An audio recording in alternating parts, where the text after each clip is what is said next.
श्री पद्मनाभ नाम के एक सुंदर व्यास थे कन्नौज में। ध्यान से सुनो, आपको कईयों को पता होगी, लाइव भी कई लोग सुन रहे हैं जो नाथद्वारा जाते हैं, सांवलिया सेठ जाते हैं और जयपुर जाते हैं। कभी अवसर मिले लाइव जो सुन रहे हैं उन लोगों से हमारा निवेदन, कोटा भी आइए और कोटा में श्री मथुराधीश जी का दर्शन कीजिए। आपको तो कथा सबको पता ही है, पर जिनको नहीं पता है उनको लाइव वालों को हम सुना देते हैं। तो एक व्यास जी हुए कन्नौज में, उनका नाम था श्री पद्मनाभ। क्या नाम था? बहुत सुंदर कथा करते थे। हजारों लाखों की तादाद में लोग उनकी कथा सुनकर के अपनी शंकाओं का समाधान और परमानंद की प्राप्ति करते थे। परंतु उनके चित्त में इच्छा प्रकट हुई कि मैं सबका समाधान करता हूं, मेरा समाधान कौन करे। कई बार बंधुओं, कथा कहने वाले सबके समाधान करते, पर उनके चित्त में भी इच्छा होती है कि हम भी कहीं किसी गुरु आश्रय में जाएं जो हमारा समाधान करे। और एक बात बताएं, वक्ता अगर इस प्रकार की वृत्ति रखता है उसको अहंकार कभी नहीं हो सकता। नहीं तो इस व्यासपीठ पे अहम बहुत जल्दी आ जाता है। इतने लोग प्रणाम करते हैं, इतने लोग वंदन करते हैं, इतने लोग सब आगे पीछे घूमते हैं, सब करते हैं, तो अहम आना बहुत स्वाभाविक हो जाता है। लेकिन व्यासपीठ पर बैठा वक्ता भी अपने ऊपर किसी आचार्य को मानता है और उनके सदा शरणागत में रहता है, तो उसके अंदर अहम नहीं आ सकता। तो श्री पद्मनाभ व्यास जी ने मन में विचार किया कि पद्मनाभ दास जी ने कि मैं किसके आश्रय में जाऊं, मेरा समाधान कौन करे। इसी भावना से कथा कहते थे कि हे भागवत जी, आप कृपा करो कि मेरे समाधान करने वाले गुरु भी आवे। तभी कन्नौज में श्रीमद वल्लभाचार्य महाप्रभु जी का आगमन हुआ। बंधुओं, श्रीमद वल्लभाचार्य जी कौन है? भगवान के मुख का अवतार हैं। ठाकुर जी की प्रत्येक वस्तु अवतार धारण करती है। आप कहेंगे क्यों? उनको आवश्यकता क्या है? भगवान के कंगन भी अवतार लेते हैं, भगवान का मुकुट भी अवतार लेता है, ठाकुर जी की वंशी भी अवतार लेती है, ठाकुर जी की पीतांबरी भी अवतार लेती है। ये सब भी आचार्य रूप धारण करके आते हैं। कहां तक कहूं, ठाकुर जी के अश्रुबिंदु भी अवतार लेते हैं। क्यों? क्योंकि सब लोग इधर देखो, अति सामीप्य में वैल्यू नहीं होती।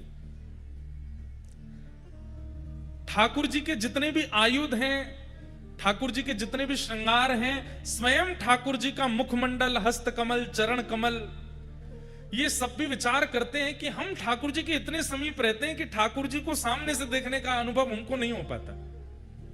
अब विचार कीजिए, भगवान के मुखमंडल को ही इच्छा हो रही है कि मैं भी ठाकुर जी के मुखमंडल को देखूं। कैसे देख सकते हैं? प्रतिबिंब में ही देख सकते हैं। तब भगवान के मुखमंडल ही श्रीमद महाप्रभु जी के रूप में प्रकट हुए। मतलब महाप्रभु वल्लभाचार्य जी का दर्शन जिन्होंने किया, उन्होंने साक्षात ठाकुर जी के मुख का दर्शन किया। तो महाप्रभु जी प्रकट हुए।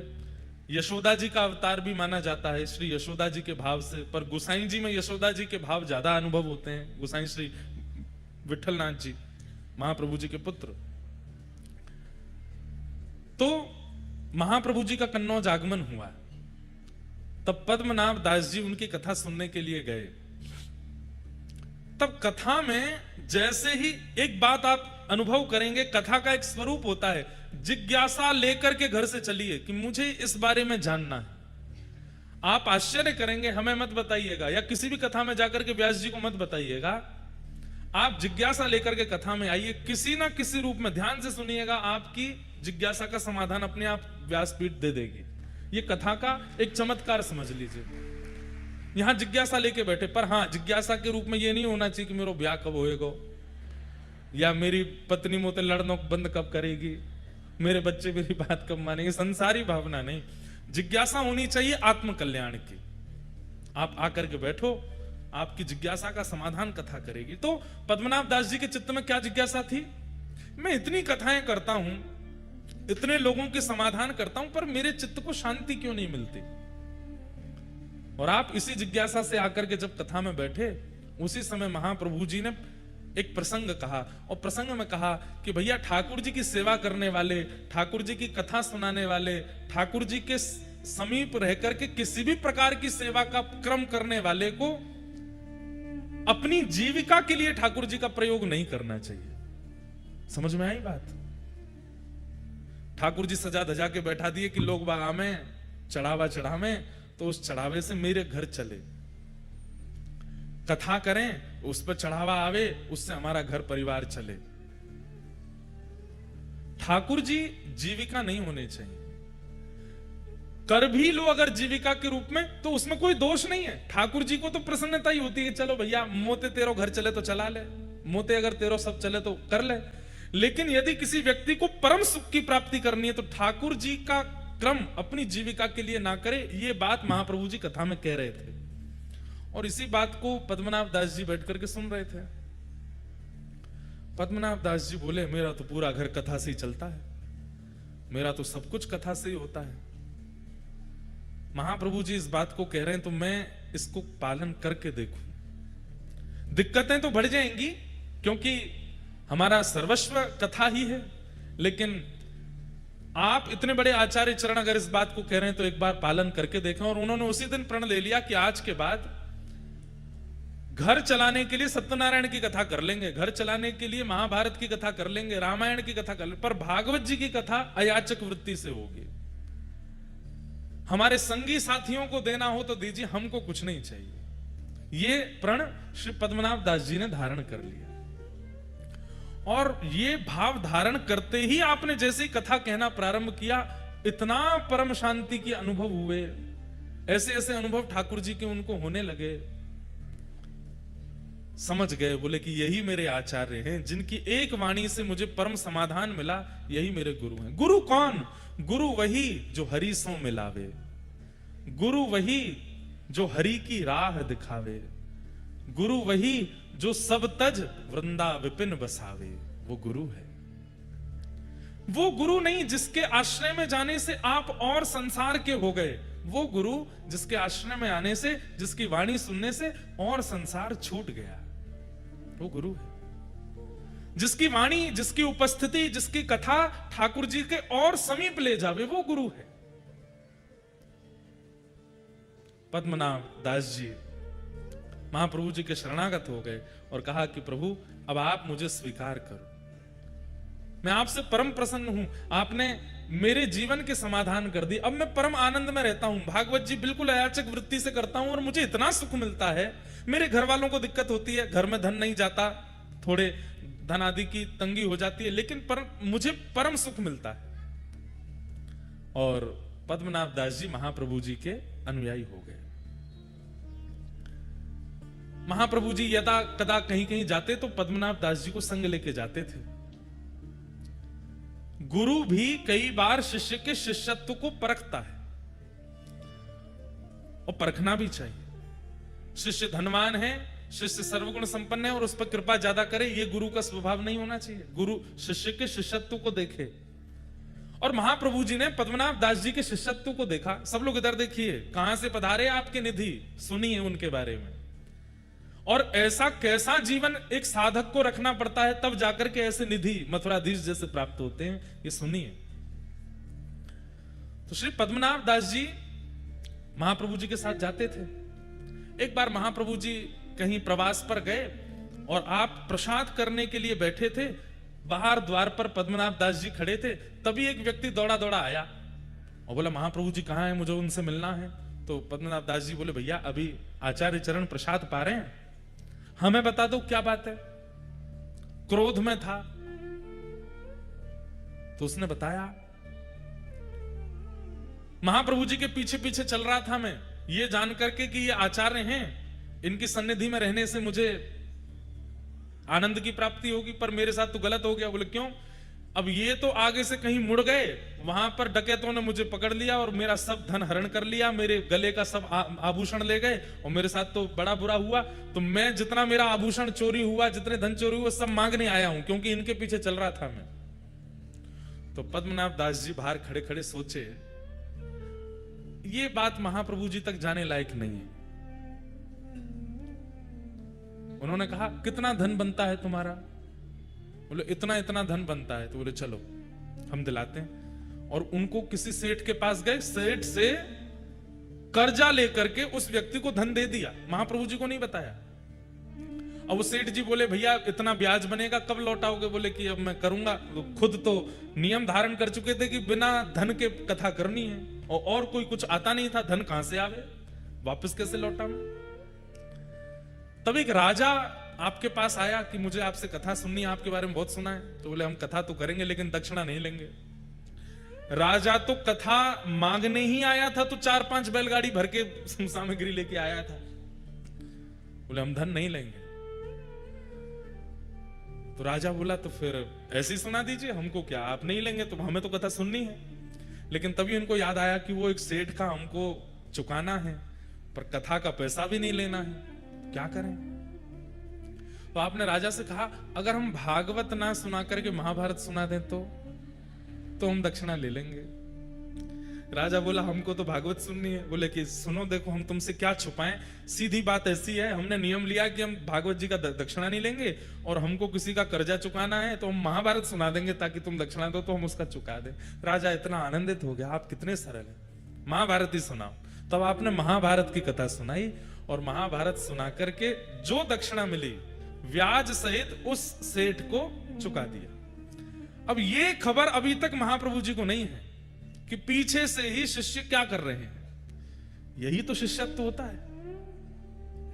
हम लोगों का शिष्यत्व कैसा कि हम गुरु जी के चरणार विंदों में कुछ अर्पित भी करते हैं तो 5 बार तो बता देते हैं, गुरु जी वहां से बनवाए, गुरु जी ये लेके आए, या गुरुदेव ऐसे ऐसी सेवा कर रहे हैं। गुरुदेव, अरे आपसे ना पता चले गुरुदेव को, कोई और जाकर के संकेत कर दे कि गुरुदेव आपके एक शिष्य हैं, वो तो ऐसी ऐसी सेवा करते हैं, ऐसा उत्सव करते हैं, ऐसा, तो गुरुदेव को जो प्रसन्नता होगी ना, वही प्रसन्नता ठाकुर जी की प्राप्ति कराएगा।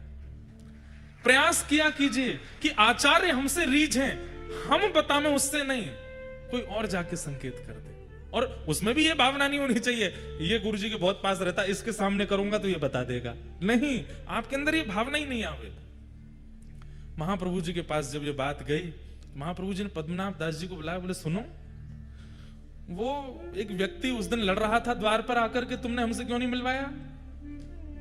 बोले कि आप उस समय प्रसाद पा रहे थे। क्या कह रहा था वो? बोले वो कह रहा था कि आपके पीछे पीछे वो चल रहा था, आप कहीं गली में मुड़ गए, वो भटक गया तो डाकुओं ने उसको लूट लिया, उसका जो धन बनता है वो मांगने आया था। हमने कहा आप देखते अच्छे नहीं लगते, तो हमने ऐसे ऐसे करके उसका धन कर दिया, और महाभारत की कथा करके दक्षिणा लेके ब्याज भी चुका दिया। महाप्रभु जी के नेत्र सजल हो गए, हृदय से लगा लिया, हम तुमसे बहुत प्रसन्न है, मांगो कुछ। तब आपके चित्त में इच्छा प्रकट हुई कि मुझे ठाकुर जी की सेवा मिले। आचार्य चरण, आप कृपा करके मुझे ठाकुर जी की निज सेवा प्रदान कर दीजिए। जैसे अन्य सेवक आपके अपने घर में नवनीत प्रियालाल जी की सेवा करते हैं, अन्य ठाकुरों की सेवा, चित्रपट की सेवा आदि आदि करते हैं, ऐसी मुझे भी आप एक सेवा प्रदान करें। पर मेरी एक इच्छा है, ध्यान से सुनिएगा, मेरी एक इच्छा है। बोले क्या? धृष्टता कर रहा हूं, क्षमा मांगते हुए प्रार्थना कर रहा हूं, मेरी इच्छा यह है कि मैं जिन ठाकुर की सेवा करूं वो स्वयं प्रकट हों, वो किसी मूर्तिकार के द्वारा बनाए गए या कहीं से पधराए गए ठाकुर जी नहीं, स्वयं प्रकट हो। जैसे वृंदावन में गोविंद देव जी प्रकट हुए, हमारे मदन मोहन जी प्रकट हुए, शालिग्राम जी से श्री राधारमण लाल जी प्रकट हुए, गिरिराज जी से श्रीनाथ जी प्रकट हुए, ऐसे ही नाथ स्वयंभू। अच्छा, स्वयंभू ठाकुर जी किन्हें माना जाता है? उनके लिए भी शास्त्रों में वर्णन है। पहला, पृथ्वी से प्रकट हों, दूसरा पहाड़ से प्रकट हों, पर्वत से प्रकट हों, तीसरा शुद्ध दैविक नदियों से प्रकट हों, और चौथा किसी वृक्ष की जड़ से प्रकट हों। ऐसे कुछ नियम है, उन्हीं को ही स्वयंभू ठाकुर जी माना। आजकल लोग बाग क्या करते हैं, पहले ही धर देते हैं नीचे जाके, वो हमारे घर से निकले, हमारे घर की खुदाई में निकल आए ठाकुर जी, हमारे वहां पे निकले, यो निकले। स्वयंभू ठाकुर जी का भी नियम बताया गया। या शालिग्राम से प्रकट हों, जैसे हमारे राधारमण लाल जी, उनको स्वयंभू ठाकुर जी माना जाता है। तो श्री पद्मनाभ दास जी ने इच्छा प्रकट की कि महाप्रभु जी, मैं सेवा करना चाहता हूं ठाकुर जी की, लेकिन ठाकुर जी स्वयंभू हों, स्वयं प्रकट हों। महाप्रभु जी प्रसन्न हो गए, बोले चिंता मत करो, प्रतीक्षा करो। अगर सेवा चाहते हो तो सेवा तो आज से पधरा दें, लेकिन तुम्हारी इच्छा स्वयंभू की है तो स्वयंभू के लिए चित्त में ठाकुर जी को विराजमान करो और बस प्रतीक्षा करो, कृपा होगी तो ठाकुर जी प्रकट होंगे। पद्मनाभ दास जी बोले ठाकुर जी की कृपा कब होगी पता नहीं, वो तो 1 जन्म 2 जन्म 10 जन्म लगा देते हैं, पर गुरु प्रसन्न हो जाएंगे तो अभी हो जाएगी। आप बस रीच करके कह दीजिए कि ठाकुर जी मिलेंगे। महाप्रभु जी बोले हम आशीष देते हैं कि ठाकुर जी मिलेंगे, बस प्रतीक्षा करो। अब प्रतीक्षा करो यह शब्द कहा तो इसके बाद शिष्य का यह मतलब नहीं होता कि रोज पूछे और कितनी प्रतीक्षा और कितने दिन, नहीं। प्रतीक्षा मतलब आप करते ही रहो, पूछो नहीं दोबारा। अनेक वर्षों तक प्रतीक्षा की। महाप्रभु जी के साथ जहां जहां प्रवास पर जाते थे, कभी कभी जाते थे, फिर बाद में महाप्रभु जी ने इनको सदा के लिए रख लिया। जहां भी जाते थे ये साथ ही जाते थे। प्रवास करते हुए एक दिन आप गोकुल पधारे, पद्मनाभ जी साथ में पधारे, और गोकुल में संध्या के समय पर महाप्रभु जी यमुना जी के तट पर बैठ करके संध्या कर रहे थे, और दूर बैठ करके श्री पद्मनाभ दास जी अपने गुरुदेव को बस देखते ही रहते थे, दर्शन ही करते रहते थे। दर्शन करते करते करते करते तभी यमुना जी की रेत अपने आप खिसकने लगी जमुना जी के भीतर। आप देख करके आश्चर्यचकित हो गए, और महाप्रभु जी की उस समय संध्या चल रही थी, संध्या का मध्यस्थ था। और तभी क्या देखते हैं कि ताल वृक्ष के समान, 7 ताल वृक्षों के समान विशाल स्वरूप ठाकुर जी का शंख चक्र गदा पद्म धारण करके प्रकट हो गए हैं। बोलो मथुराधीश की। इतने विशाल स्वरूप प्रकट हुए कि 7 ताल के वृक्ष के समान स्वरूप था ठाकुर जी का। आचार्य चरण ने देख करके तुरंत प्रणाम किया। पद्मनाभ दास जी तो देख करके हैरान रह गए, ये कितना विशाल विशिष्ट स्वरूप, अद्भुत स्वरूप के दर्शन करके आप आनंदित हो गए। तभी महाप्रभु जी ने आज्ञा की कि निवेदन कियो, जय जय इतने बड़े बनकर के आए हो, कैसे सेवा करेंगे? नसैनी लगानी पड़ेगी मोह तक पहुंचवे के काजे। इतना सब कैसे विस्तृत होएगा? इतना बड़ा आपको स्वरूप है, इतने बड़े मंदिर बनाने पड़ेंगे। थोड़ी कलयुग की प्रधानता है, आप थोड़ा सा नेक हम अर्चकन पे नेक ध्यान धरो और अपनो रूप नेक सूक्ष्म करो। तब वही विशाल स्वरूप छोटे से बनकर के श्री महाप्रभु वल्लभाचार्य जी की गोद में पधारे, और वही स्वरूप आज यहाँ कोटा में विराजमान।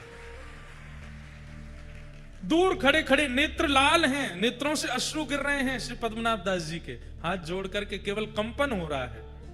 महाप्रभु जी मंद मुस्का करके कहते हैं, देखो तुम्हारी इच्छा आज पूर्ण भई, और तुम्हारे लिए स्वयंभू ठाकुर जी श्री मथुराधीश प्रकट हुए। नामकरण कर दिया, इनका नाम क्या बोलिए? मथुराधीश है। तब पद्मनाभ दास जी सन्मुख आकर के बैठ गए, बोले महाराज आपने इनका नाम मथुराधीश क्यों रखा? तब आचार्य चरण ने कहा कि देखो ये मथुरापुरी जो है ना, इसका मूल नाम मधुरापुरी है। जहां पर मधुर श्री कृष्ण का प्राकट्य हुआ वो मधुरा है, वो मथुरा अपभ्रंश होकर के और कुछ शास्त्रीय कारणों से उसका नाम मथुरा है, पर वास्तव में मधु नामक दैत्य को मारा था यहां पर, इसीलिए इसका नाम मधुरा है। और मधुरा के जो अधीश हैं वही मथुराधीश है, इसलिए इनका नाम मधुराधीश है। और आपने और निवेदन किया कि इनके स्वरूप के बारे में मुझे बताओ। तब महाप्रभु जी कहते हैं, गोद में बैठे हैं मथुराधीश जी, तो सामने पद्मनाभ दास जी बैठे हैं कि तम अद्भुतम बालकम अम्बुजेक्षणम। ध्यान से सुनिएगा, ये मथुराधीश जी जो हैं ये विशाल विराट ठाकुर जी नहीं है। देवकी मैया के गर्भ से जब ठाकुर जी जन्मे, 1 दिना के लाला जब थे श्री कृष्ण कंस के कारागृह में, तब उनका जैसा स्वरूप था वही स्वरूप है श्री मथुराधीश जी का। ये छोटे लाला ही हैं, छोटे लाला 4 भुजा वाले हैं। तम अद्भुतम बालकम अम्बुजक्षणम, चतुर्भुजं शंख गदार्युदायुधं श्रीवत्सलक्ष्मं गलसौभकौस्तुभं पीतांबरं सान्द्रपयोधसौभगम्।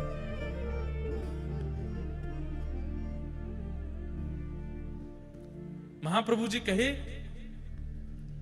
पद्मनाभ दास, एक बार कहीं कथा में तुमने ठाकुर जी का प्राकट्य सुना था और ठाकुर जी के उस प्राकट्य को सुनकर के तुम इतने भावुक हो गए, इतने भावुक हो गए, उसी समय ठाकुर जी ने निश्चित कर लिया कि यही स्वरूप तुमको प्राप्त होगा, क्योंकि जिस स्वरूप को सुनकर के तुम इतने प्रेमवश हुए हो वही स्वरूप तुम्हारे पास आएगा। और वही स्वरूप आज आया है। देवकी मैया के गर्भ से जन्म लेते ही ठाकुर जी का जो स्वरूप है, छोटे से लाला हैं, शंख चक्र गदा पद्म हाथ में धारण किए हैं, वही लाला तुम्हारे लिए आए। शंख चक्र गदा पद्म का अर्थ क्या है बंधुओं?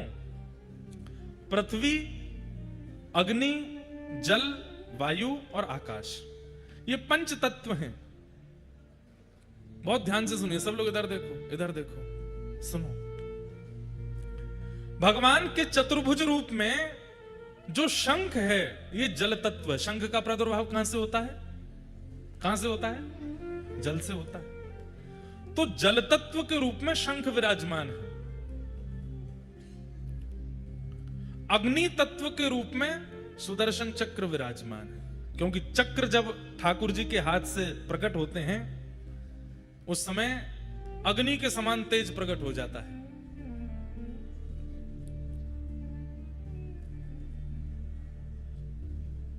और जो भूमि तत्व है, उस भूमि तत्व से ठाकुर जी के हाथ में कमल विराजमान है। और आकाश तत्व से ठाकुर जी के हाथ में गदा विराजमान है। और वायु तत्व ठाकुर जी का स्वयं स्वरूप है। कैसे? कोई भक्त पुकार ले तो बूंदी में प्रकट हो जाएंगे, कोई भक्त पुकार ले तो चित्तौड़गढ़ में प्रकट हो जाएंगे, कोई भक्त बुला ले तो गोवर्धन जी चले जाएंगे। वायु के समान जो यहां वहां यत्र तत्र भ्रमण करते रहे। कुम्मन दास जी बुलावे तो ठाकुर जी उनके पास चले जाएं, सूरदास जी बुलावे तो ठाकुर जी उनके पास पहुंच जाएं। एक ही दिन में हजारों भक्तों को एक साथ वायु के समान स्पर्श करा के दर्शन कराने की क्षमता ठाकुर जी रखते हैं, इसलिए वायु तत्व स्वयं ठाकुर जी हैं। और बाकी पृथ्वी, अग्नि, जल और आकाश, इन चार तत्वों के रूप से ठाकुर जी के चार आयुध विराजमान हैं। लेकिन निकुंज में जब आप प्रवेश करेंगे तो निकुंज में इनका अर्थ अलग है।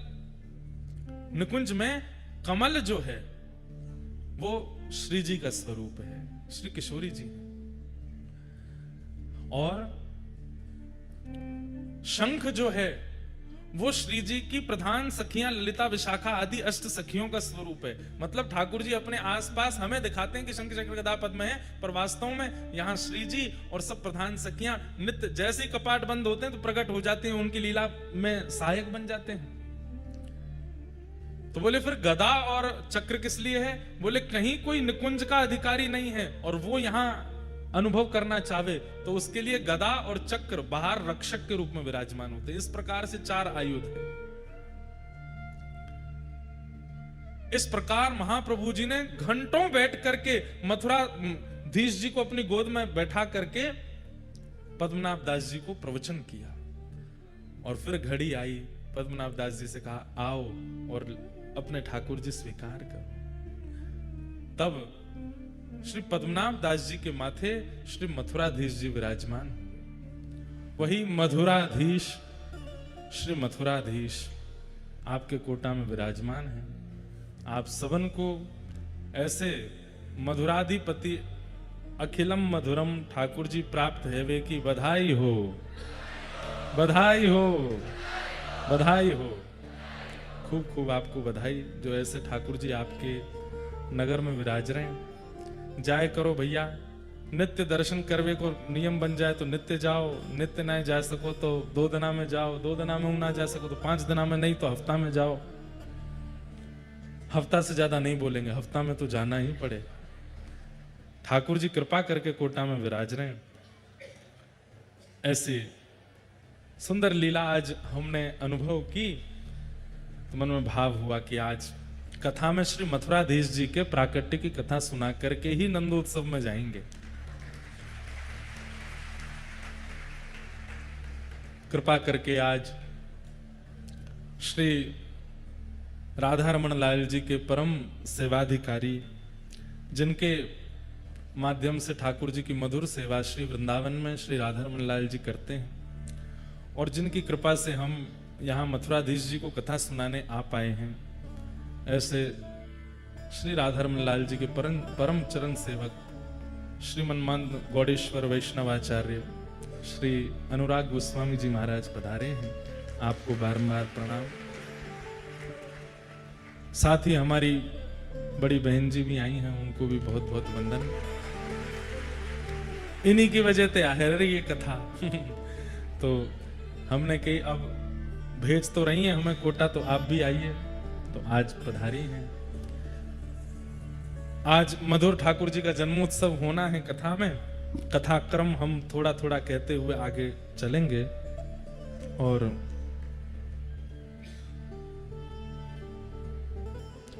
कोई कह रहे हैं कि मीराबाई के स्वप्न में ठाकुर जी से शादी हुई थी, वो वाला पद सुना दीजिए। वो तो अब विरह का भाव है, कल या परसों में मीराबाई सा के खूब भाव सुनेंगे, क्योंकि बाईसा का भी स्थान पास में ही है, राजस्थान है। पर आज तो ठाकुर जी के जन्मोत्सव के लिए चलते हैं। देखो आ गए छतरी वाले, सब खड़े हैं यहाँ पे कथा सुनने, बेचारे छतरी में खड़े खड़े अब खड़े रही हो, नंदोत्सव भी छतरी के संग ही नाची हो।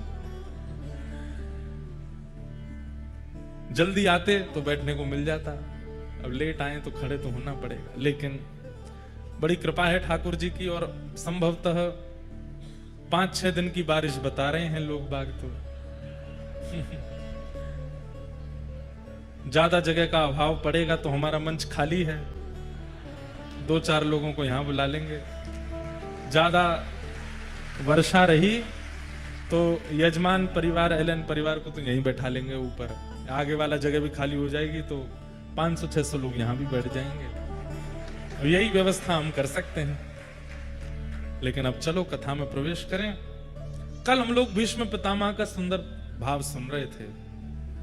भीष्म पितामह ठाकुर जी से निवेदन करते हैं कि नाथ बंधुओं, देखो एक बात हमें समझ में आई है आज तक कथा कहते हुए, केवल भक्ति करना, केवल नाम जपना, केवल व्रत अनुष्ठान करना मात्र से ठाकुर जी की प्राप्ति संभव नहीं है। उसमें कुछ आधुनिकता होनी चाहिए, उसमें कुछ नवीनता होनी चाहिए, उसमें भाव का पुट होना चाहिए।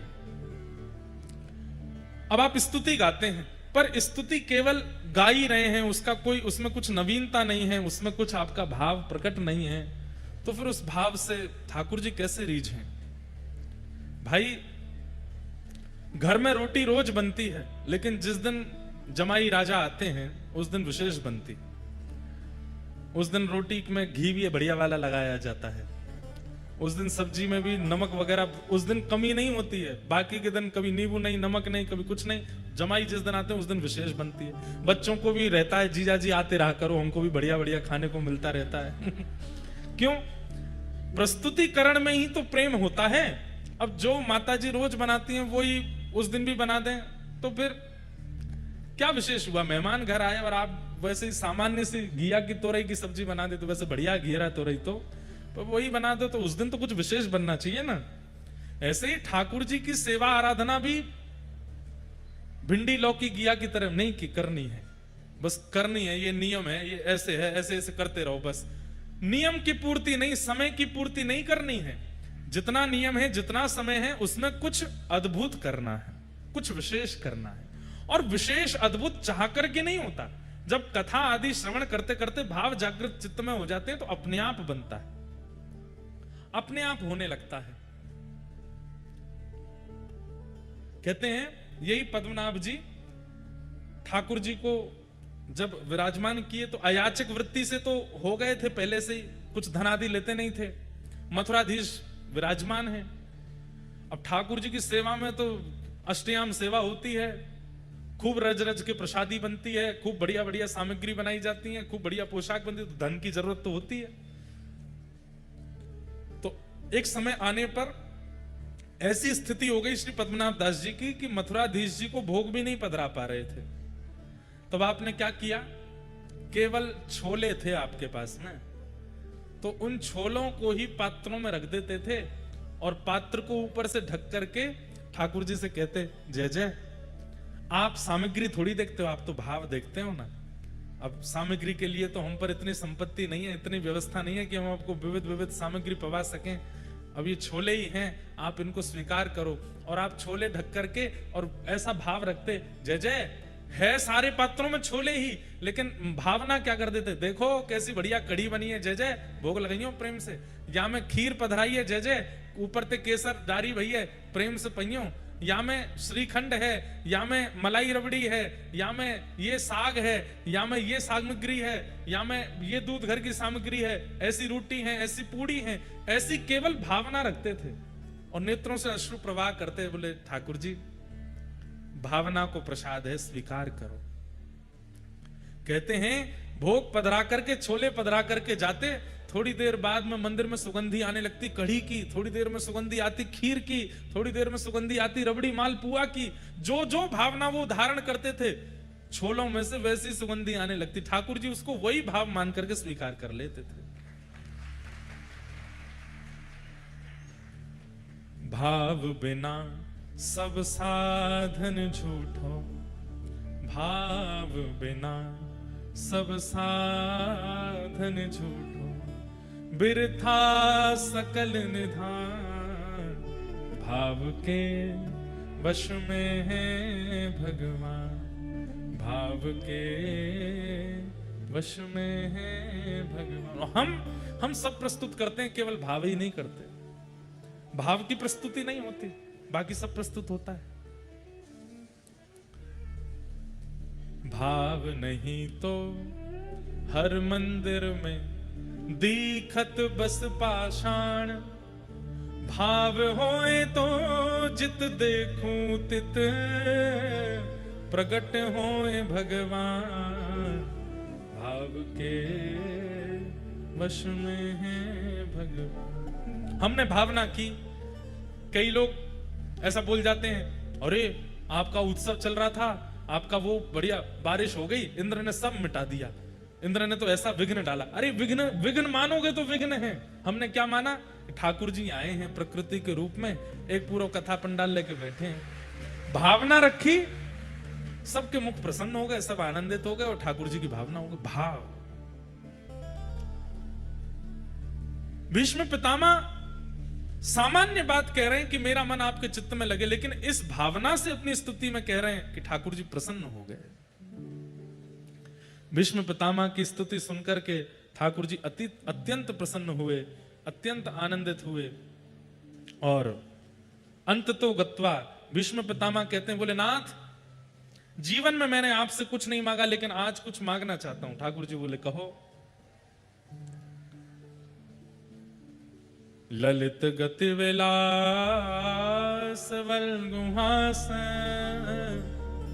प्रणय निरीक्षण कल्पितो रुमानः, कृतमनुकृतवत्य उन्मदान्धा, प्रकृति मगन किल यस्य गोपवध्वः। भीष्म पितामह क्या कह रहे हैं? बोले नाथ सुदर्शन चक्र के साथ आपका दर्शन किया है, विराट रूप में आपका दर्शन किया है, द्वारिकाधीश रूप में आपका दर्शन किया है, अर्जुन के सारथी के रूप में आपका दर्शन किया है, और बहुत सारे दर्शनों को यहां बताया। जब आप चाबुक चलाते थे तो घोड़ों के पैरों से उड़ने वाली धूल आपके पसीनों से आके चिपक जाती थी। उस समय आपके घुंघराले केश आपके मुखमंडल पर आते थे, और आप इतने व्यस्त होते समय अपने हाथों से जब अपना मुख पहुंचते थे, आपकी वो छटा, आपकी वो छवि, मैंने सब रूपों में आपका दर्शन किया। केवल एक रूप है जिसका मुझे अभी तक दर्शन नहीं हुआ है। मैं आपसे प्रार्थना करता हूं कि मुझे उस रूप का दर्शन अगले जन्म में हो, इस जन्म में नहीं। क्यों? दुर्बल हो गया मैं, मेरे रोम रोम में बाण लगे हैं, अब मैं उठ नहीं सकता, अब मैं कुछ कर नहीं सकता। इस जन्म में नहीं, अगले जन्म में। मतलब वैकुंठ नहीं मांगा, मुक्ति नहीं मांगी, एक जन्म और मांगा है। और कैसा दर्शन करना चाहता हूं? बोले ललित गति विलास वल्गुहासन। आप टेढ़े मेढ़े चाल चलते हैं, ऊंची घुटने तक धोती पहनते हैं, पैरों में कड़ूले पहनते हैं, कमर पर कौंधनी बांध करके, कारी कमली अपने तन पर लपेट करके, अपने कटाक्ष नेत्रों से इधर उधर देखते हुए, स्वर्ण चांदी का मुकुट नहीं, किसी वन में जाकर के पत्तों को इकट्ठा करके वनमाली भेष अपने सिर पर वन के पत्रों के मुकुट धारण कर लेते हैं। एक हाथ एक गैया के कंधे पर डाल करके दूसरे हाथ से वेणुरोग करते हुए वो वृंदावन के बाल कृष्ण, उनका मुझे दर्शन करना है, उस छवि का मुझे अनुभव करना है। और उस छवि का दर्शन करने के लिए हे नाथ, या तो मुझे व्रज की गोपी बना देना या व्रज की मुझे गैया बना देना। बंधुओं, इस कथा में गोपाष्टमी भी आएगी। कल है कि परसों है? परसों है या कल भी है शायद। गोपाष्टमी पर हम विशेष लीला सुनाएंगे गौचारण के, ठाकुर जी के। कितना प्रेम करते हैं ठाकुर जी गैयाओं से। आज भीष्म पितामह कह रहे हैं महाभारत का सबसे श्रेष्ठ योद्धा है भीष्म पितामह। इनको बाणों की सैया पर ही इसीलिए डाला गया कि एक अंग भी इनका अगर रह गया तो ये महाभारत युद्ध पांडवों को जीतने नहीं देंगे, इसलिए रोम रोम में बाण लगा है। भले ही कौरव पक्ष के हैं, लेकिन उनके चित्त की भक्ति, ऐसी भक्ति किसी में नहीं है पूरे महाभारत के पात्रों में जैसी भीष्म पितामह में। ठाकुर जी से कह रहे हैं नाथ, मुझे आपकी उस छवि का दर्शन करना है। कौन सी छवि? सूरदास जी कहते हैं शोभित कर नवनीत लिए। सुबह सुबह आज दर्शन किए जिस छवि के। बंधु, अब हमारे मूर्तिकार भाई बंधु ऐसे छवि बनाने लगे हैं ठाकुर जी की। वास्तव में वो छवि पता है कैसी है? मूल छवि ऐसे है, एक हाथ नीचे है, दो घुटने हैं और नवनीत बिल्कुल थोड़ी के नीचे ही है। ऐसे छवि है ठाकुर जी की। ये छवि है श्री नवनीत प्रियालाल जी की। अब लोग उनको लड्डू गोपाल कहते हैं। वो लड्डू नहीं है हाथ में, वो मक्खन है, वो नवनीत है। अरे लाला के दांत ना निकले हैं, घुटमुन चलने वाले बालक के दांत निकल आते हैं, वो लड्डू कैसे खाएगा? वो तो नवनीत ही खाते हैं, वो तो मक्खन ही खाते हैं। वो नवनीत प्रियालाल हैं, मक्खन गोपाल कह लो। लड्डू गोपाल तो चलो, अब उसको हम गलत नहीं कहेंगे कि वो गलत है। ऐसा मान लो कि जिनके लड्डू जैसे गाल हैं वो लड्डू गोपाल, लड्डू जैसे हाथ है, लड्डू जैसे पांव है, लड्डू जैसे है, वो लड्डू गोपाल। लेकिन हाथ में लड्डू नहीं है, हाथ में तो मक्खन है।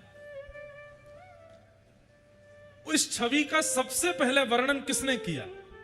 सूरदास जी ने। गाइए मेरे साथ।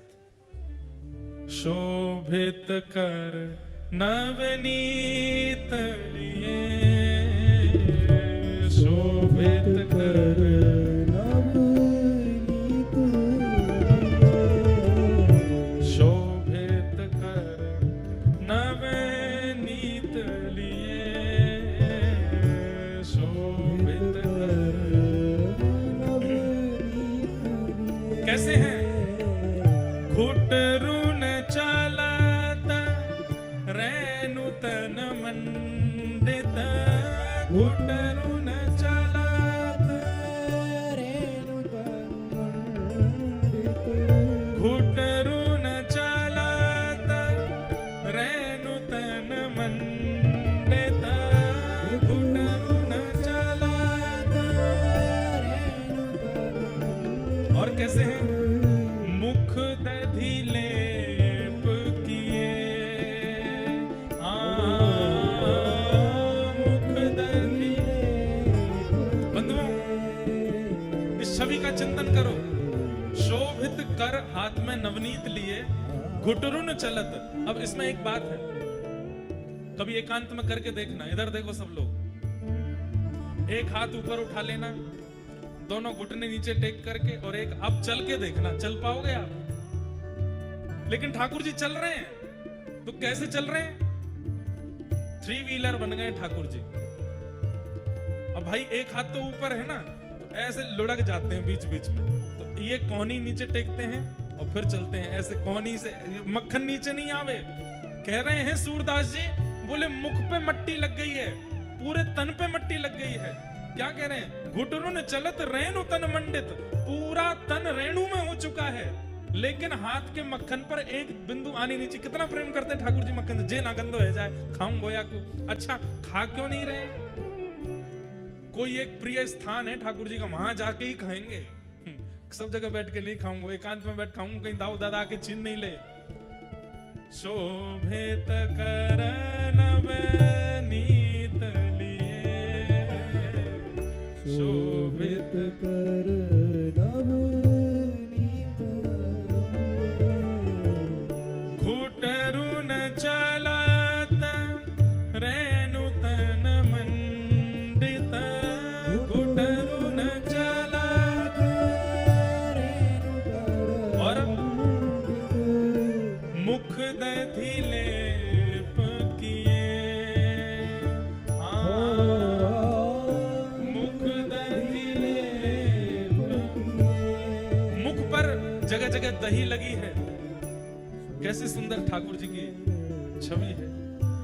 चारु कपोल, चारु कपोल, कपोल मतलब गाल, चारु कपोल लोल लोचन, चारु कपोल लोल लोचन।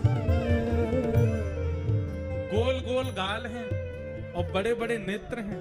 लोल लोचन मतलब लुभाने वाले ऐसे नेत्र हैं ठाकुर जी के कि जब चल के इधर उधर देखते हैं तो आकर्षण बनता है उन नेत्रों की ओर। चारु कपोल लोल लोचन, चारु कपोल और गोरोचन तिलक किए, गोरोचन तिलक। हमारे हम आधे तो रामानुजी हैं और आधे पुष्टि मार्गी हैं। क्यों? हमारे पूज्य पिताजी महाराज और हम तो रामानुज वैष्णव हैं, पर हमारे पूज्य नाना जी पुष्टि मार्गीय थे, पंडित श्री कृष्णलाल शास्त्री, और उनको लाखों की तादाद में पद याद थे। उन्हीं की कृपा से हम पद गाते हैं। उन्होंने ही व्यासपीठ पर बिठाया। हमारे पूज्य नाना जी वो उसका इतना सुंदर वर्णन करते थे। गो रोचन तिलक किए, गैया के यहां माथे पर भीतर एक गोरोचन होता है। किसी किसी गाय के नासिका से वो रोचन प्रकट होता है। वो मल की तरह नहीं होता, वो गंदा नहीं होता, उसमें इत्र की तरह सुगंधी होती है। वो गोरोचन यहां से प्रकट होता है किसी किसी गाय के, लाखों में से किसी एक गैया के प्रकट होता है गोरोचन। वह गोरोचन का तिलक लगाती है यशोदा मैया लाला को। 9 लाख गैया हैं तो महीना 1.5 महीना में एक गैया के गोरोचन प्रकट हो जाता है। आजकल संभव नहीं है, और होता होगा तो पता नहीं, लोगों को खबर नहीं होगी इसलिए उसका पता नहीं चलता। कींच जैसी होती है, जैसे खस की कींच होती है ऐसी कींच निकलती है और जरा सी निकलती है। वो मैया इकट्ठा करके लाला को वाको तिलक लगावे, गोरोचन तिलक की। पर हमारे पूज्य नाना जी इसका एक अर्थ और करते थे। बोले लाला यहां गोरोचन को गोवर मान लो। तो मैंने कि नाना जी गोबर को तिलक लगा रहे ठाकुर जी। तो इसका इतना सुंदर वर्णन करते नाना जी बोलते, बोले लाला ठाकुर जी के तन पे रेणु लगी है और ठाकुर जी को मक्खन खानो है। अब प्रिय वस्तु खावे के काजे साफ सुथरा तो होना पड़ेगा। तो ठाकुर जी सोचे अब कहां जाऊं, तो मैया के पास जावे। तो मैया से कहवे गए कि मेरे तन की मिट्टी हटाए दो। बोलना आवे ना लाला ते, लेकिन तन में मिट्टी लगी मैया देखेगी तो हटा देगी। तो मैया के पास गए। वहां समय मैया अपना श्रृंगार कर रही है। और मैया कैसे श्रृंगार कर रही है? एक सफेद बिंदी लगावे, फिर एक लाल बिंदी लगावे, फिर एक सफेद बिंदी लाल बिंदी, सफेद बिंदी लाल बिंदी, सफेद बिंदी लाल बिंदी, ऐसे मैया अपना श्रृंगार कर रही है। ठाकुर जी देख रहे हैं। मट्टी वट्टी तो भूल गए। ठाकुर जी बोले मैं हूं करूंगा ऐसा श्रृंगार। कैसे करूं? दोबारा लौट करके गए फिर गौशाला में। बोले सफेद बिंदी तो मेरे हाथ में, लाल बिंदी कहां से लाऊं? लाल बिंदी दिखी नहीं, सो गोबर उठा लियो। सो एक बिंदी तो मक्खन की लगा में और दूसरी बिंदी गोबर की लगा में, फिर एक बिंदी मक्खन की लगा में, फिर दूसरी बिंदी गोबर की लगा में। ऐसे ठाकुर जी अपने मुख पर यहाँ पर दही लीप रखी है, ऊपर यहाँ पे मक्खन और गोबर से ठाकुर जी को रोचन तिलक की। कितना सुंदर वर्णन है सूरदास जी की वाणी में। शोभित कर नवनीत लिए, शोभित कर नवनीत। और आगे सुनो, लट लटकनी मनुमत मधुप गण, लट लटकनी मनुमत मधुप। भैया आप लोगों को डर लग रहा हो का बारिश बारिश को? यहाँ देखो, अरे इसको देखो, प्रेम तो सुनो, कितनी सुंदर लीला चल रही है। विशेष रूप से आगे वाले आप लोग ज्यादा ध्यान से सुना करो, पीछे वाले तो हिलते डुलते ही नहीं है। अब देखो, ये ऐसी व्याख्या आचार्यों की कृपा से समझ आती है। आप लोग इस पद को पढ़ लो, व्याख्या नहीं कर पाओगे। अब क्या कह रहे हैं? लट लटकन मन मत मधुप गण। बोले ठाकुर जी के जो घुंघराले केश हैं, वो यहाँ पर जो चोटी बनी है वहां में से निकर निकर के नेक नेक बाहर आ गए। तो एक लट यहाँ से आई है, एक लट यहाँ से आई है, एक लट यूं आई है। तो ठाकुर जी बीच बीच में अपनी लटन को संवार रहे हैं। सूरदास जी कह रहे हैं कैसा लग रहा है? बोले ऐसा लग रहा है कि मानो जैसे किसी नील कमल के ऊपर बहुत सारे भौरे मंडरा रहे हो। लट लटकन मनुमत मधुप गण, लट लटकन मनुमत मधुप, माधक मधु ही पिए,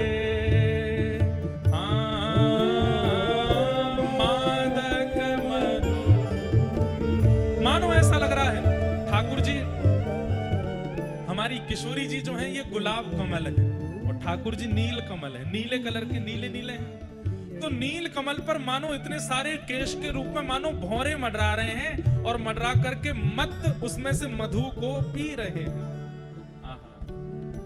और कठुला कंठ वज्र के हिरी नख, कठुला कंठ। एक श्रृंगार में एक आपने देखा हो, ठोस सोने का एक श्रृंगार होता है, वो केवल ऐसे पहन लिया जाता है, उसको कठुला कहते हैं। और कठुला के नीचे ठाकुर जी कह रहे हैं मैं तो भीतर ही आऊंगा पंडाल में। ऐसा सुंदर वर्णन है रो तो मन तो करेगो। इस समय देखो, आप इधर की तरफ देखो, जो प्रकाश है यही श्री ठाकुर जी को वर्ण है। ऐसे ही है श्याम सुंदर, ऐसा ही वर्ण है बिल्कुल। नील सरोरु, ना तो नीले हैं ना काले हैं, ऐसे हैं। उनका वर्णन ऐसा ही। आहा, कठुला कंठ। और मैया केवल 2 माल पहनाती है लाला को, कंठ में कठुला पहनाती है और नीचे बाघ नख। जो बाघ होता है उसके नाखून, 2 नाखून ऐसे विपरीत करके यहाँ बगनखा पहनते हैं, इससे लाला को नजर ना लगे। तो कैसे हैं ठाकुर जी? इसलिए हम कहते हैं कि जय जय को ठाकुर जी को बगनखा जरूर पहनाओ। और नख यदि बाघ का कहीं संभव, बाघ को पकड़ करके नहीं लेना, पकड़ के ले भी नहीं पाओगे। कहते हैं कि जब बाघ चलता है तो कहीं कहीं उसके नाखून टूट के गिर जाते हैं, तो कोई फॉरेस्ट वाले आपके जानकार हो तो उनसे मंगवाओ। और अगर संभावना नहीं बन सकती बाघ नख की, तो फिर बाघ नख की तरह सोना चांदी या कोई भी धातु उसकी आकृति में बनवा के पहना दो, उसे ठाकुर जी को नजर गुजर नहीं लगती। ठाकुर जी को नजर नहीं लगेगी तो सेवक को भी नहीं लगेगी, वाकई सेवक परिवार को भी नहीं लगेगी। बग नखा पहना। कठुला कंठ वज्र केरी नख, कठुला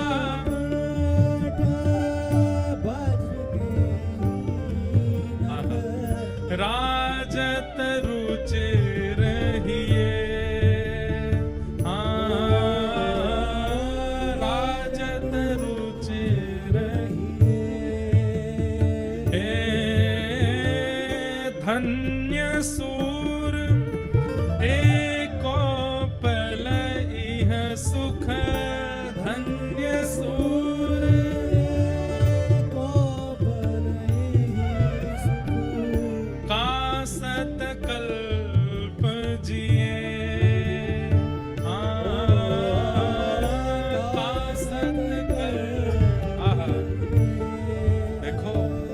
कह रहे हैं सूरदास जी? धन्य सूर एहो पल एहि सुख का। बोले एक क्षण के लिए जो ये ठाकुर जी मुझे दिख रहे हैं, हाथ में नवनीत है, मुखमंडल पर सुंदर गोरोचन का तिलक है, गालों पर दही लगा रखी है, केश आकर के इनके मुखमंडल को घेर रहे हैं, कंठ में कठुला और बगनखा पहना हुआ है, घुटमुन चल रहे हैं, नीचे कुछ पहना नहीं है। आज हरि देखे नंगम नंगा डोल रहे हैं, बस वस्त्र के रूप में रज ही लगी हुई है तन पे। सूरदास जी कह रहे हैं ये एक पल के लिए दिखने वाले ठाकुर जी के स्वरूप के बाद 100 साल जीने का किसका मन करेगा? हमारे प्राण तो अब ही चले जाएं। हे धन्य सूर एको पल दृष्टि सुख, धन्य सूर एको पल दृष्टि सुख, तासत कल्प जिए, तासत कल्प जिए, शोभित कर नवनीत लिए, शोभित कर नवनीत लिए, शोभित कर नवनीत लिए, शोभित कर नवनीत लिए। बोलो बाल गोपाल लाल की। जिनके घर पर नवनीत प्रिया लाल लड्डू गोपाल विराज रहे हैं, रोज ये पद गानो चाहिए ठाकुर जी के आगे, और इसी भाव से दर्शन करना चाहिए। श्रृंगार करने के बाद जब ठाकुर जी को देखो, कभी कभी ठाकुर जी को गौशाला ले जाया करो, और नहीं जा सके गौशाला तो गौशाला ते नेक रज, नेक गोबर, नेक मटका में दही, नेक मक्खन ले आया करो, और दोपहर में राजभोग करावे के बाद नेक नेक लेप दे करो, यहाँ लगा दिया थोड़ी देर, बस एक अपने दर्शन के लिए थोड़ी देर देखने के बाद में नेक बलियां लेके फिर पहुंच के बैठा दो, अब ठीक है हमने कर लिए दर्शन। कितनी सुंदर झांकी। भीष्म पितामह कहते हैं ललित गति विलास वल गुहास, प्रणय निरीक्षण कल्पितोरुमान, कृतमनुकृतवत्य उन्मदान्ध, प्रकृति मगन किल यस्य गोपवध्व। जिस प्रकार गोपियों को आपका दर्शन होता है, ब्रज रानी यशोदा जी को आपका दर्शन होता है, नंद बाबा को आपका दर्शन होता है, वो दर्शन मुझे लाभ नहीं मिला नाथ, कृपा करके अगले जन्म में मुझे ब्रज की गोपी बना करके भेजना, ताकि मैं भी दही मत करके मक्खन निकाल के धरूं और आप मेरे घर आओ, वाकु चोरी करवे के काज। ये भीष्म पितामह मांग रहे हैं ठाकुर जी से। इस प्रकार भीष्म पितामह ने भगवान की स्तुति गाई। लाला भैया जाड़ों से लग रहा ने कि सीन बंद कराए दो, ऐसा लग रहा कितनी ठंड है गई है आज।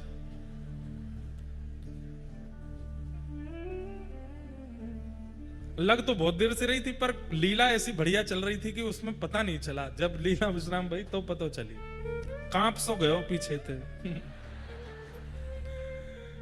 भीष्म पितामह ने भगवान की स्तुति गाई। तत्पश्चात ठाकुर जी द्वारिका को प्रस्थान कर गए, और यहां उत्तरा के गर्भ के बालक ने जन्म लिया, जिसकी कल ठाकुर जी रक्षा किए थे, और यही बालक परीक्षित बना। परीक्षित के जन्म लेते ही सब ब्राह्मण आए, ब्राह्मणों ने आकर के नामकरण किया, कुंडली बनाई, सुंदर उसमें परीक्षित के गुण बताए। युधिष्ठिर जी महाराज ने पूछा आप इस बालक में गुणी गुण बता रहे हो, क्या इस बालक में कोई अवगुण नहीं है? तब ब्राह्मणों ने कहा कि देखिए नाथ, अवगुण तो कुछ नहीं है, लेकिन एक अपराध इस बालक से बनेगा। बोले कैसा अपराध बनेगा? तक्षकादात्मनो मृत्युम द्विज पुत्रोपसर्जिता प्रपत्स्यत उपश्रुत्य मुक्त संक पदम हरे। ये बालक एक ब्राह्मण का अपमान करेगा, और जिसके कारण तक्षक सर्प के द्वारा डमसन से मृत्यु का इसको श्राप लगेगा। बता दिया। जो लोग ज्योतिष पर कभी कभी प्रश्न उठाते हैं कि ज्योतिष शास्त्र होता भी है कि नहीं, ये सब होता भी है कि नहीं, क्यों नहीं होता? भागवत जी में लिखा है। और भगवान के नेत्र हैं ज्योतिष, पर उनके ज्ञाता अच्छे होने चाहिए, जानकार अच्छे होने चाहिए। और दूसरी बात, जिज्ञासु के चित्त में हर बात को पूछने की जिज्ञासा नहीं होनी चाहिए। ये बता दो कल क्या होगा, ये बता दो परसों क्या होगा, आगे क्या होगा। ये इतनी ज्यादा ज्योतिष के पीछे भी नहीं पड़ना चाहिए। बहुत जरूरी हो तभी जाकर के ज्योतिष का आश्रय लेना चाहिए। विवाह आदि संबंधों में ज्योतिष का आश्रय लेना चाहिए। बालक के नामकरण आदि में ज्योतिष का आश्रय लेना चाहिए। गृह प्रवेश में ज्योतिष का आश्रय लेना चाहिए। लेकिन कई लोग हैं, उनके पास दिन भर कोई काम ही नहीं है, वो पूछते ही रहते हैं अब क्या होगा, ये कैसे हो गया, ये काम बनेगा कि नहीं बनेगा, इनका होगा कि नहीं होगा। जो इतने ज्यादा ज्योतिष के पीछे पड़े रहते हैं, हम कह दें, हमारी बात किसी को बुरी ना लगे, फिर ज्योतिष उनको सही फलादेश देती भी नहीं है। इतना पीछे नहीं पड़ना चाहिए अपने भाई जीवन एक ठाकुर जी ने पिक्चर बनाई है। अब पिक्चर में आप पहले ही पॉज कर करके आगे क्या हो रहा है देख लूं, अब इससे आगे क्या हो रहा है देख लूं। पिक्चर देखने का क्या फायदा? अनुभव करो क्या होगा। ठाकुर जी के नाम पर विश्वास करो, नाम का आश्रय लो, सब मंगल में होगा। तो इतना अधिक उसके प्रति लगे नहीं रहना चाहिए। और आपने ज्योतिष बताने वाले लोगों से कभी ये पूछा, हाथ देख के बताइए ठाकुर जी कब मिलेंगे हमारे जीवन में? जैसे पद्मनाभ दास जी को मथुराधीश जी प्राप्त हुए, श्रीमद वल्लभाचार्य जी को महाप्रभु वल्लभाचार्य जी को श्रीनाथ जी प्राप्त हुए, हितरवंश महाप्रभु को राधा वल्लभ जी प्राप्त हुए, गोपाल भट्ट गोस्वामी जी को राधा रमन लाल प्राप्त हुए। नहीं कि ये बताओ हमारी हाथ की रेखा देख हमको ठाकुर जी कब मिलेंगे, पूछा कभी? ऐसी भावनाओं के लिए तो ज्योतिष का हमने आश्रय कभी नहीं लिया। श्री जी कब कृपा करेंगे, केवल अपने जीवन सुख के बारे में पूछते रहते हैं। इसीलिए ज्योतिष शास्त्र की वो गरिमा महिमा बन नहीं पाती जो होनी चाहिए। नाम पर भरोसा करके जीजिए, बहुत आवश्यक पड़ने पर ही ज्योतिष शास्त्र के द्वारा उसका समाधान पूछिए। और जैसे ही आपने अपने घर में उनको विराजमान किया, महाप्रभु जी ने जैसे ही आज श्रृंगार में दर्शन किया श्री मथुराधीश जी का, निकल पड़े शब्द मुख से, अधरम मधुरम वदनम मधुरम, अधरम मधुरम वदनम मधुरम, नयनम मधुरम हसितम मधुरम, नयनम मधुरम हसितम मधुरम, मधुराधिपते अखिलम मधुरम, मधुराधिपते अखिलम मधुरम, मधुराधिपते अखिलम मधुरम, मधुराधिपते अखिलम हृदयम मधुरम गमनम मधुरम, हृदयम मधुरम गमनम मधुरम, मधुराधिपते अखिलम मधुरम, मधुराधिपते अखिलम, वचनम मधुरम चरितम मधुरम, वसनम मधुरम वलितम मधुरम, वचनम मधुरम चरितम मधुरम, वसनम मधुरम वलितम मधुरम, वसनम मधुरम वलितम मधुरम, वसनम मधुरम वलितम मधुरम, आंचलिकम मधुरम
उक्तं मधुरं गीतं मधुरं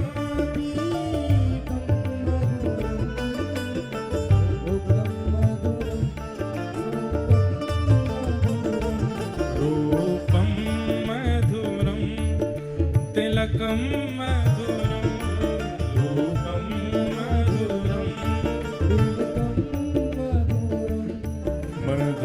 मधुराधिपते अखिलं मधुरं मधुराधिपते अखिलं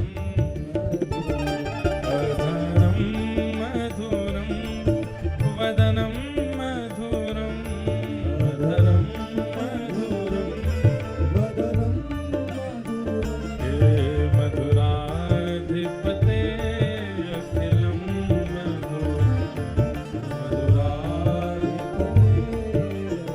श्री मथुराधीश की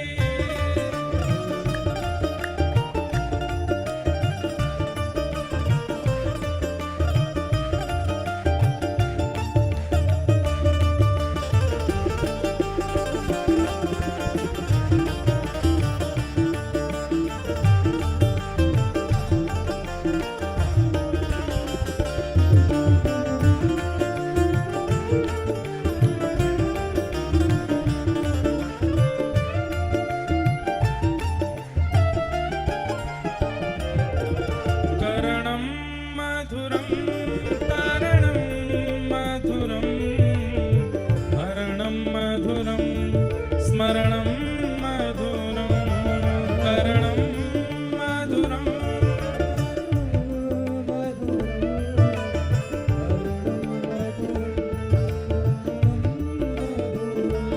वमितं मधुरं शमितं मधुरं वमितं मधुरं ओ मधुराधिपते अखिलं मधुरं मधुराधिपते गुंजा मधुरा माला मधुरा यमुना मधुरा बीची मधुरा गुंजा आइए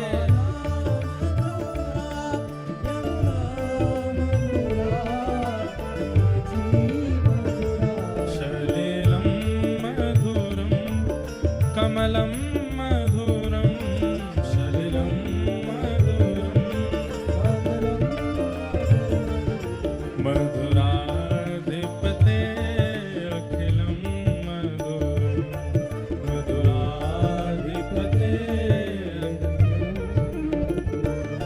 गोपी मधुरा लीला मधुरा युक्तं मधुरं मुक्तं मधुरं गोपी मधुरा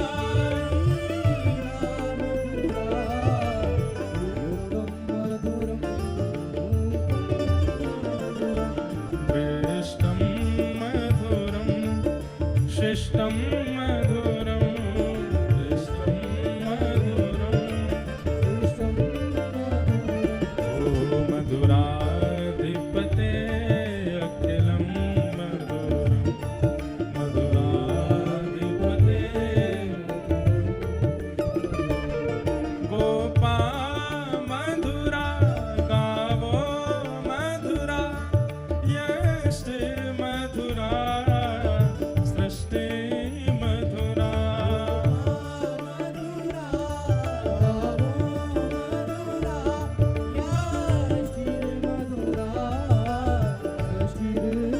दलितं मधुरं फलितं मधुरं दलितं मधुरं ओ मधुराधिपते अखिलं मधुरं मधुराधिपते अखिलं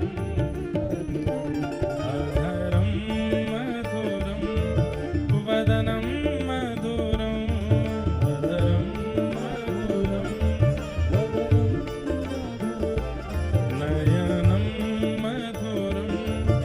सितम